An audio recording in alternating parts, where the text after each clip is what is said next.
Hey guys, it's Phoenix. Today I wanted to discuss with you a huge change in the Minecraft community. It's the Axing of Minecon. I've avoided this topic for about a month. For me, I'm sort of lukewarm towards Minecon. I know some of you guys are very enthusiastic people who actually go to the event. I haven't been to an event, it's very far away. And that's one of the rationales that they have expressed. So what is Minecon Earth? I don't really see it as the way some other people are seeing, or probably 99% of the people are seeing Minecon Earth. I see Minecon Earth as a legal agreement, or a binding agreement. It's not what they're calling it, so by definition they are saying it's a 90-minute live stream event. So if we are to compare Minecon, or the Minecraft convention, which ran for 2 days last year, I believe in Anaheim, to a 90-minute live stream interactive show, you're trying to differentiate between, or trying to give definition or meaning to the word convention here. So the meaning of convention is a meeting of people, a formal or informal gathering of people. So the saving grace for Mojang or Microsoft, I'm going to speak about that a little bit later, is the word interactive. It's going to be an interactive live stream show. The major rationale for this agreement is they want to incorporate or include as many people as possible. Their problem with Minecon was it didn't have enough people tuning in or joining.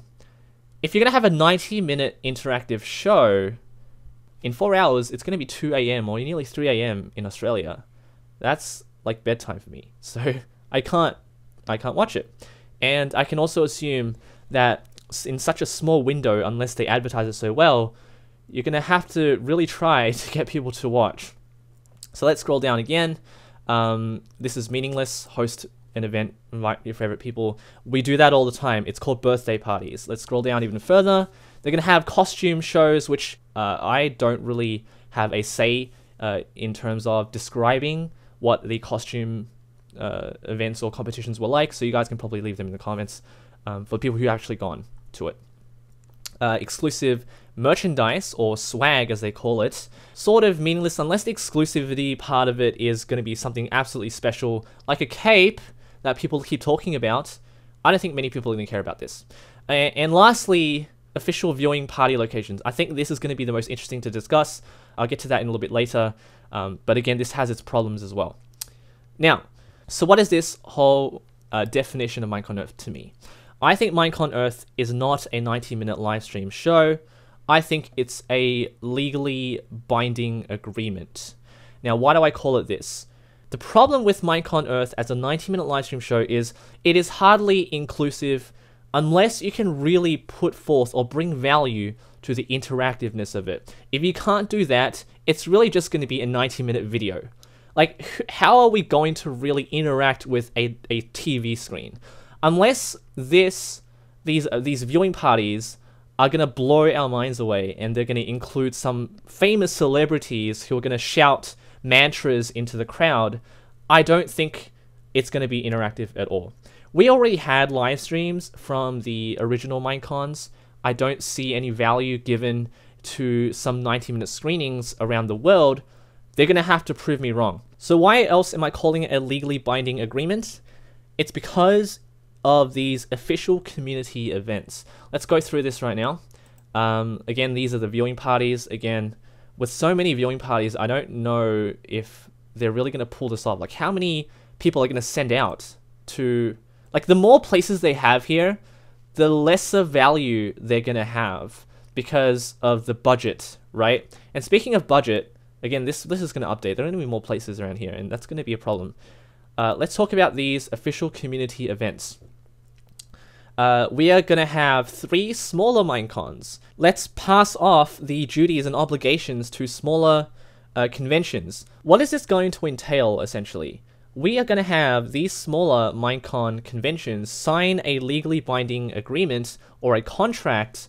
It probably isn't a contract, but it'll be something similar to that. They will sign a contract with Microsoft or Mojang. They need to have a relationship that will recognize them as an official Minecraft community event. This is going to entail budget restrictions. This will have advertising, sponsorships. This is going to be a problem with smaller conventions. We are less likely to receive or witness the large-scale Minecon that we have. So I'm a little bit lost for words about how these smaller community events are going to really bring to the table something of value to the community.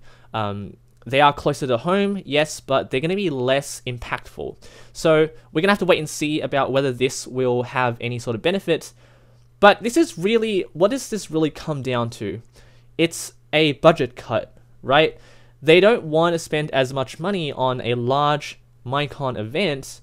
They're going to handball the responsibilities to smaller conventions, which the community can enjoy, but to a lesser extent, in my opinion. And they're going to be doing a 90-minute live stream event.